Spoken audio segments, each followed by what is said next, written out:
성도 여러분, 우리는 흔히 인생을 항해에 비유하곤 합니다. 이 항해는 잔잔하고 평화로운 바다를 지나갈 때는 평안과 감사가 넘칩니다. 그러나 우리가 알고 있듯이 바다는 늘 잔잔하지만은 않습니다.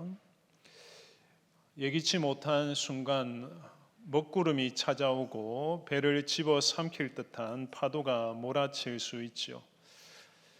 우리 인생도 마찬가지죠. 어떤 분들은 경제적으로 힘들어서 위기를 만나고 그 풍랑을 겪습니다.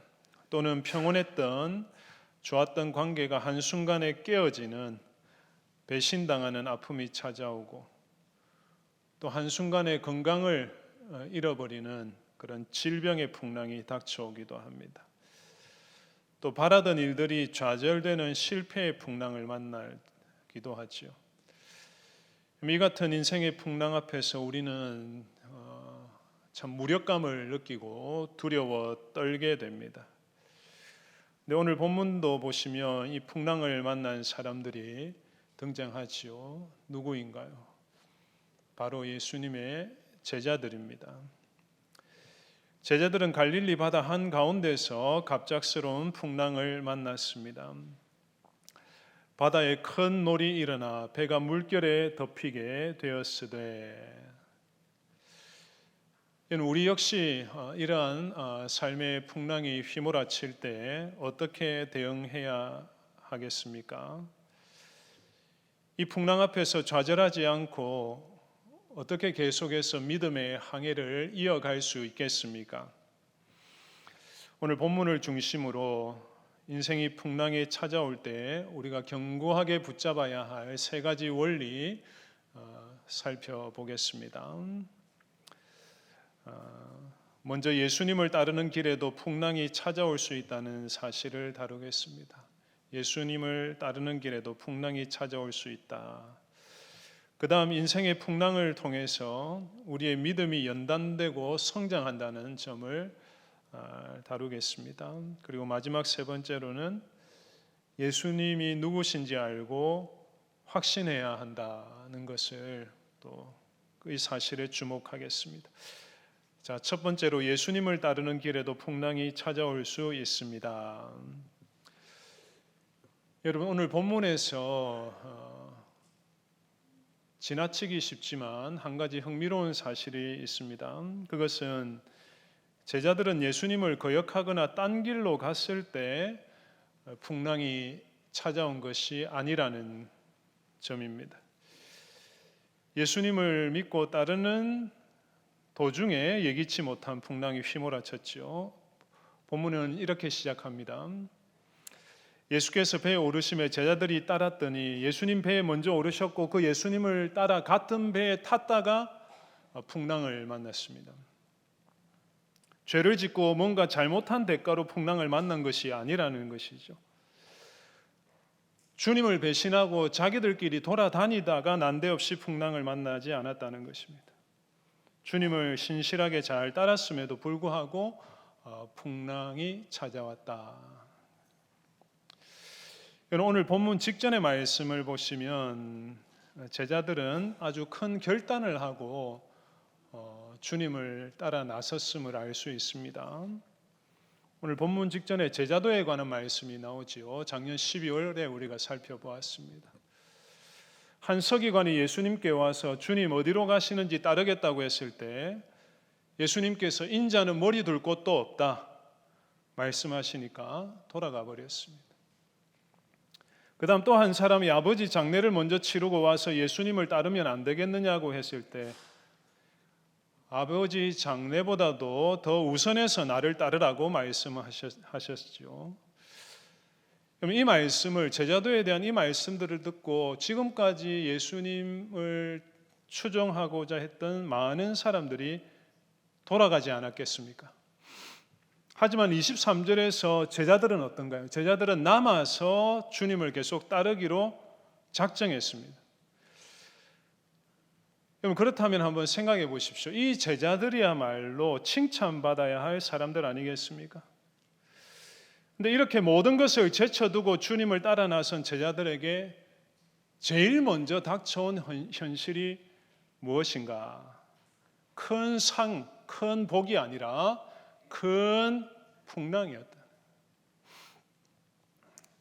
심지어 목숨을 위협할 정도로 거대한 풍랑이 불어닥쳤던 것입니다. 사랑하는 성도님들, 우리가 오해하는 사실이 하나 있습니다. 예수님을 잘 믿으면, 신앙생활 잘하면 환난도 위기도 실패도 없을 거라 생각하는 것이죠. 늘 잔잔한 바람만 불고 탄탄대로만 열리기를 기대하는 것이죠. 나름대로 신앙생활을 잘하는 동기가 그런 것일 수 있습니다. 신앙생활을 열심히 하는 분들일수록 그런 기대가 강할 수가 있습니다.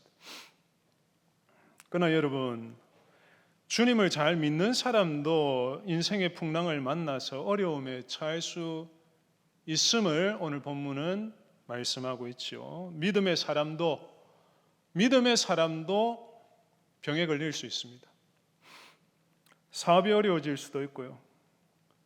자녀 때문에, 자녀 문제로 눈물을 흘릴 수가 있습니다.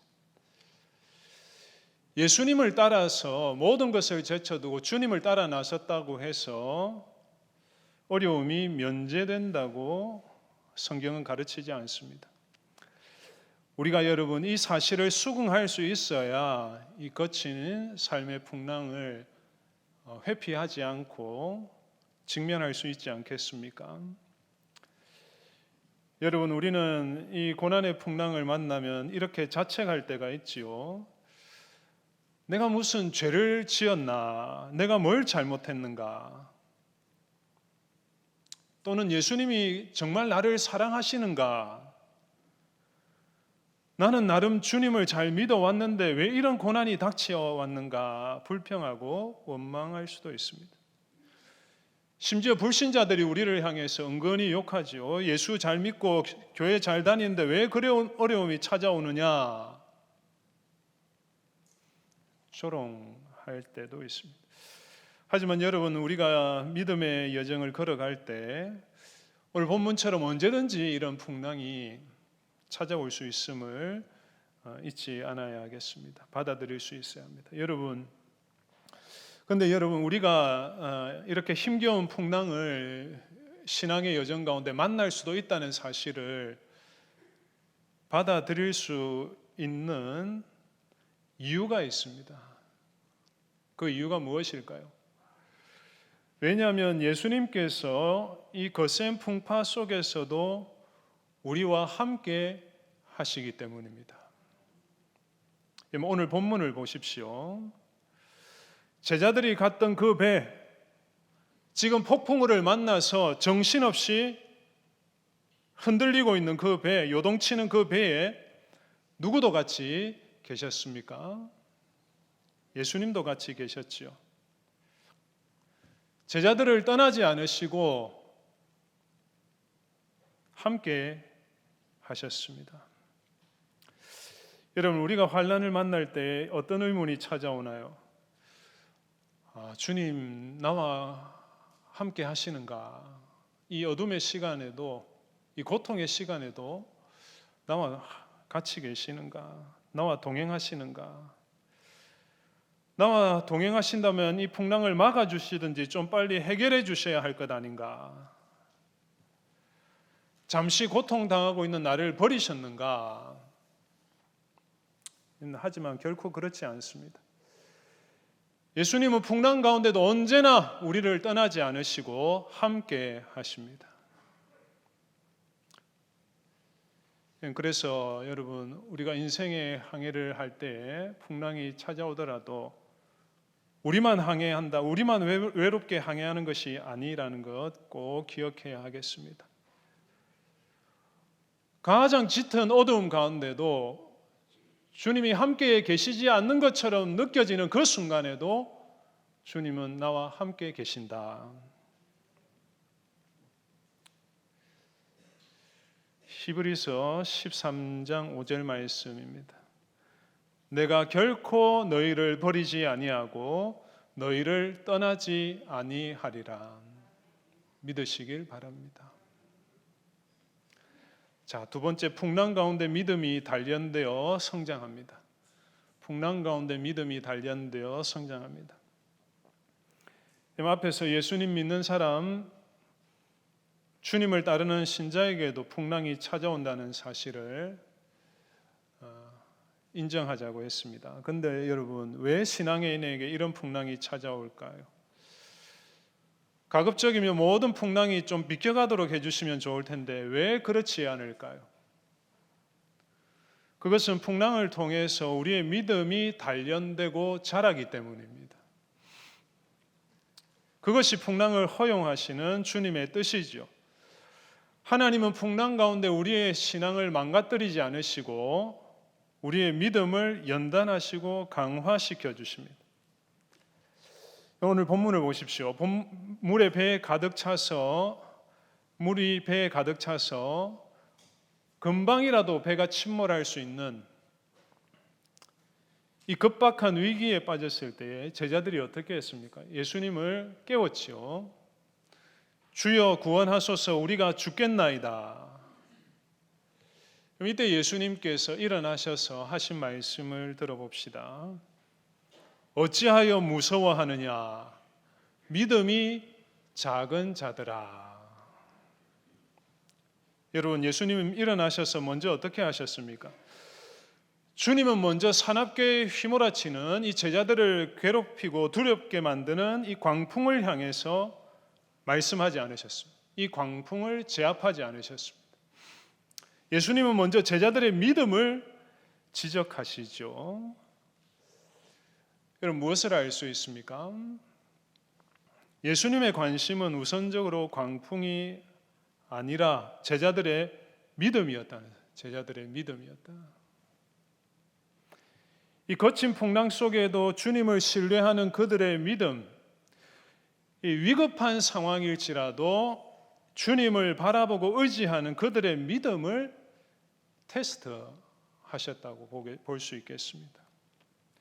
그리고 그들의 작고 연약한 믿음을 보여주시고 그 믿음이 더 강해지고 자라기를 원하셨던 것이죠. 성도 여러분, 혹시 이해할 수 없는 고난의 풍랑 통과하고 계신가요? 혹시 그 풍랑 가운데 제자들처럼 죽겠습니다, 죽겠다고 혹시 소리치고 계신가요? 또 그 가운데 주무시는 예수님처럼 도움을 받지 못하는 것 같아서 낙심하셨습니까? 이런 관점을 바꾸십시오. 풍랑이 어떤 의미에서 풍랑이 문제가 아닙니다. 믿음이 문제입니다. 우리가 뜻하지 않는 시련, 고초를 겪을 때 깨닫는 사실이 있죠. 무엇을 깨닫습니까? 나의 믿음이 정말 작고 연약하고 부족하다는 것을 깨닫게 되죠. 내 평생 예수를 믿었지만 정말 내 믿음이 이것밖에 안 되는구나. 참 보잘것없구나. 내 믿음의 실력이 다 드러난다는 것이죠. 이 바람이 불 때 믿음으로 인내하고 맞서야 하는데 믿음의 힘을 발휘하지 못합니다. 그러나 여러분, 실망하지 마십시오. 하나님은 풍랑 가운데 작아지고 흔들리는 우리의 믿음을 내버려 두지 않으십니다.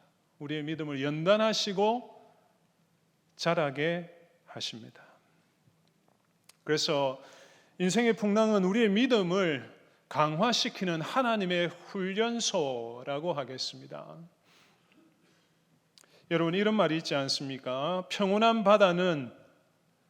평온하고 잔잔한 바다는 결코 유능한 뱃사람을 만들 수 없다. 마찬가지죠. 여러분, 우리 생활이 평탄하기만 하다면 결코 믿음이 자라기 어려울 것입니다. 온실 속 화초 같은 삶에는 강한 믿음이 자라지 못합니다. 그래서 여러분, 지금 혹시 거친 풍랑을 통과하고 계신가요? 그렇다면 지금 그 순간이 우리의 믿음이 발휘되어야 할 때입니다. 지금 이때가 우리의 믿음이 자랄 때입니다. 이 풍랑 가운데 우리의 믿음이 더 깊어지고 더 굳건해질 것입니다. 더 강한 믿음으로 무장되고 믿음의 사람으로 세워지고 거듭나는 은혜가 있을 것입니다. 여러분, 여기서 잠시 믿음과 두려움의 관계를 생각해 봅시다. 믿음과 두려움. 26절에 예수님께서 어찌하여 무서워하느냐 믿음이 작은 자들아. 풍랑 앞에서 이 무서워하는 것, 겁먹는 것, 주눅들고 위축되는 것, 그리고 이것과 믿음이 작은 것을 동시에 말씀하시죠. 같이 말씀하십니다. 연관성이 있다는 것이죠. 그럼 여기서 말하는 믿음은 어떤 믿음인가요? 이 고난과 역경이 닥쳐왔을 때 주님을 신뢰하고 의지하는 믿음이죠. 근데 여러분 한번 생각해 보십시오. 오늘 본문에서 제자들에게 믿음이 없었다고 할 수 있겠습니까? 전혀 없었다고는 할 수 없겠죠. 그들은 예수님을 믿었기 때문에 쫓았지 않습니까? 하지만 예수님을 따르다가 큰 풍랑을 만나니까 믿음이 흔들리고 작아졌습니다. 이 죽겠다고 아우성을 치고 있는 것이죠. 여러분, 이런 모습을 통해서 무엇을 알 수 있겠습니까? 이 풍랑으로 인한 두려움이 믿음을 삼켜버렸다. 이 풍랑이 배를 흔들고 삼킨 것이 아니라 이 제자들의 믿음을 삼켜버린 거예요. 그렇습니다, 여러분.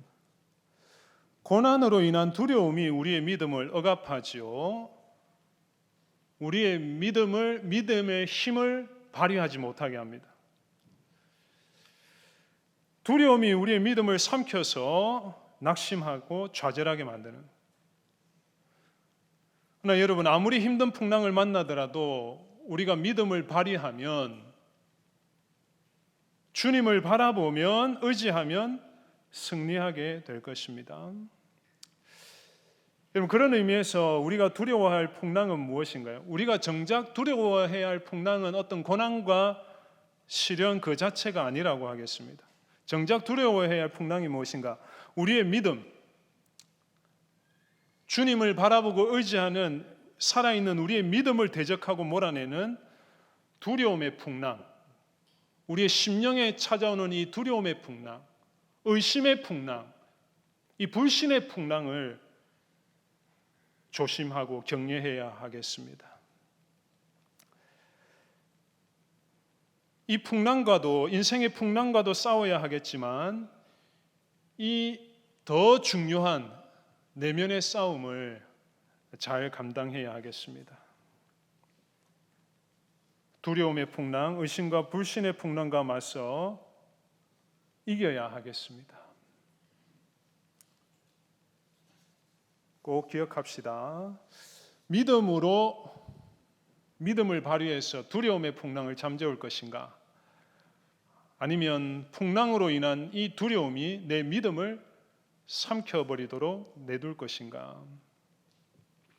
이 싸움에서 믿음으로 두려움과 맞서 승리할 수 있기를 소망합니다. 오늘 본문에서 또 한 가지 극명하게 대조되는 사실을 발견할 수 있는데요. 우리의 믿음과 관련해서 한 가지 또 사실에 주목해 보겠습니다. 24절 보시면 바다에 큰 놀이 일어나 배가 물결에 덮이게 되었을 때 예수께서는 어떻게 하고 계셨습니까? 주무시는지라. 이 가능한 일입니까? 우리는 평안하게 침대에 누워도 잘 잠을 못 자고 잠을 이루지 못해서 불면의 밤을 지날 때가 많은데 예수님은 이 폭풍 속에서도 주무시고 계셨다. 그러면 성경에서 복음서에서 예수님이 주무셨다는 표현은 이 말씀이 유일합니다. 근데 그것도 어떤 상황에서 주무시는가? 큰 풍랑으로 사람들이 지금 죽겠다고 난리치는 그 순간에 평안하게 숙면을 취하고 계시죠. 여러분, 이것은 무엇을 보여줍니까? 이것은 주님께서 어떤 상황에서도 잘 수 있는 능력이 있으시다라는 것을 보여주는 것은 아닙니다. 이것이 예수님께서 누리는 평안이라는 거예요. 이것이 주님의 평안이고 예수 믿는 자들에게 주시는 평안이라는 거죠. 여러분, 주님의 평안은 성공하고 부유한 사람들이 침대에 편안하게 누워서 소파에 누워서 안락한 삶을 향유하면서 맛보는 그런 평안이 아닙니다.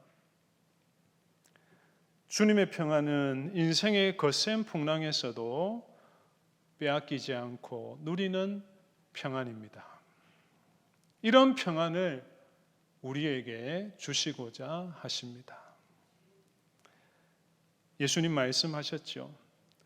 평안을 너희에게 끼치노니 곧 누구의 평안을 주신다고요? 나의 평안을 너희에게 주노라. 내가 너희에게 주는 것은 세상이 주는 것과 같지 아니하니라. 너희는 마음에 근심하지도 말고 두려워하지도 말라.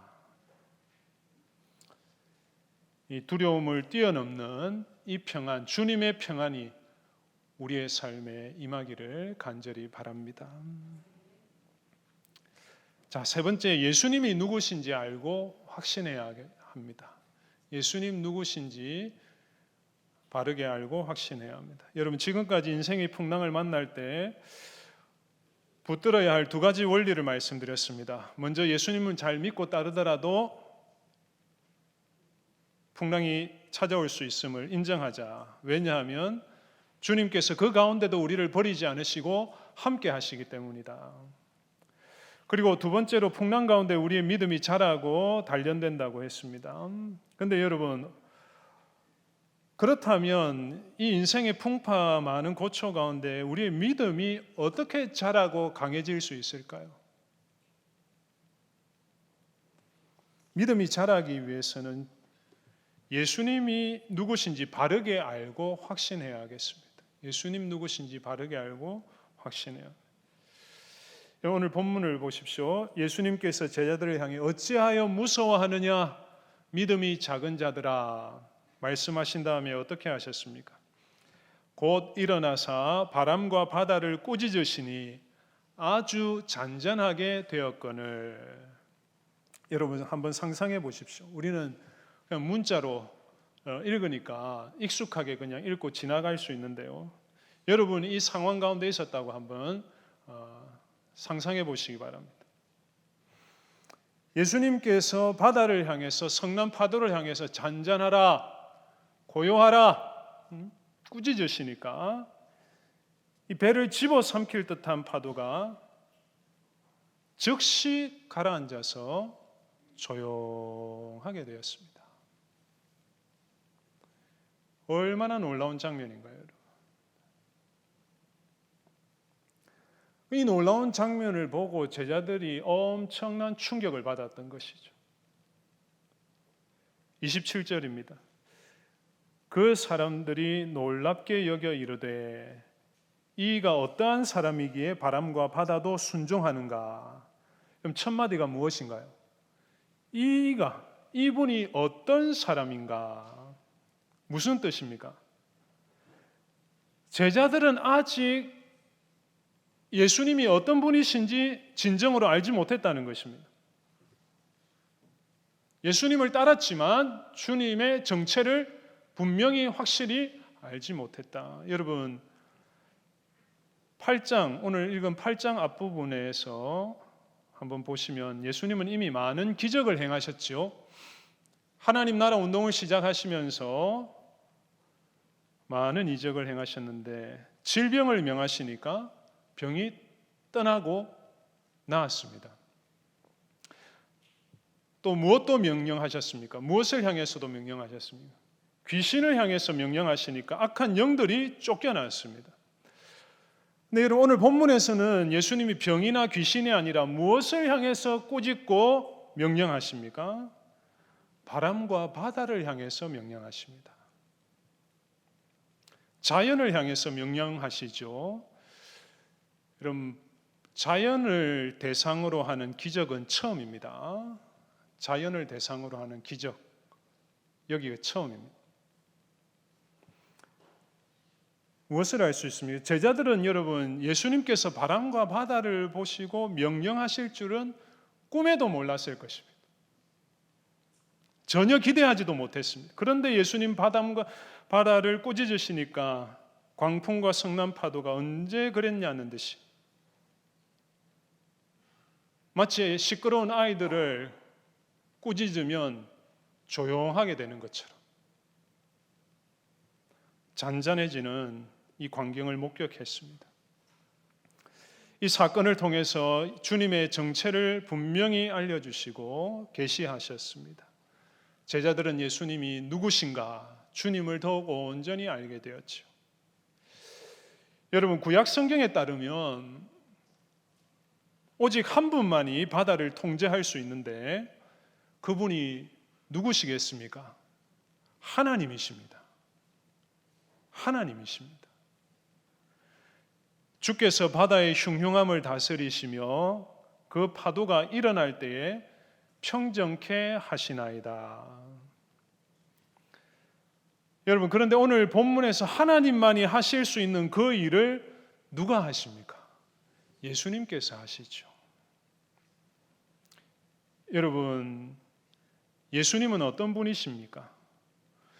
우리를 구원하신 주님, 우리가 믿고 사랑하고 따르는 그 주님 어떤 분이신지 똑똑히 보십시오.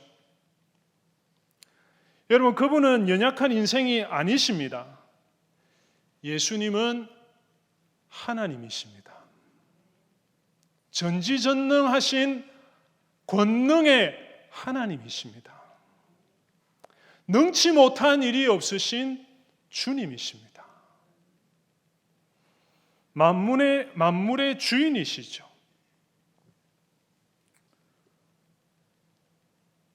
온 세상 만물이 주님의 높고 위대한 권능 아래에 있으며 지금도 그 권능으로 세상을 다스리십니다.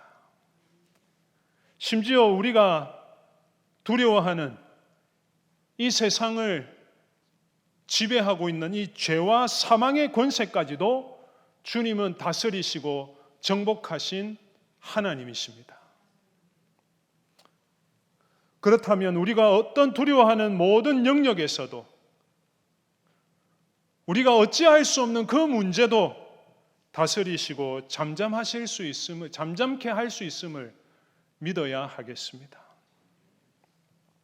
여러분, 오늘 본문을 이런 관점에서 좀 반대로 한번 생각해 보십시오.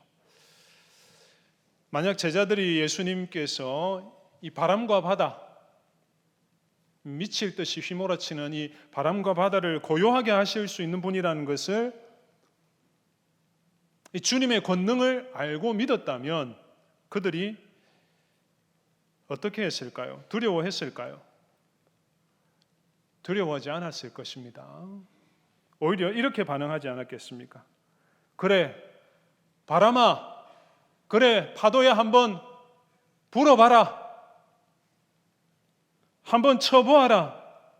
마음대로 배를 두들기고 흔들어 보아라. 그렇게 하지 않았겠습니까? 이렇게 주님을 온전히 알고 신뢰할 때에 우리는 어떤 두려움이라도 그 두려움을 넘어서 담대할 수 있을 것입니다. 성도 여러분, 말씀을 맺겠습니다. 오늘 지금 우리를 두려워 떨게 하고 낙심하게 하고 좌절하게 하는 풍랑이 무엇인가요? 예상하지 못한 사고를 당하셨습니까? 가정에 문제가 생겼고 재정적인 위기가 찾아왔습니까? 자녀들에게 힘든 일이 닥치고 억울한 일을 당하셨습니까? 중병에 걸려서 고생하고 계십니까? 오늘 이 본문에 바람과 바다를 잔잔케 하시는 그 주님, 지금도 살아계신 권능의 주님께 나아갈 수 있기를 바랍니다. 인생의 풍랑이 무엇이든지 주님을 찾고 의지할 때에 잔잔해지고 우리 마음속의 두려움의 풍랑도 물러가게 될 것입니다. 이러한 믿음으로 주님께 더욱 의지하며 나아가는 우리 성도들 다 되시기를 바랍니다. 주님을 온전히 신뢰함으로 무슨 일을 만나든지 어떤 풍랑을 만나든지 두려움을 넘어서 담대하고 평안할 수 있기를 간절히 소망합니다.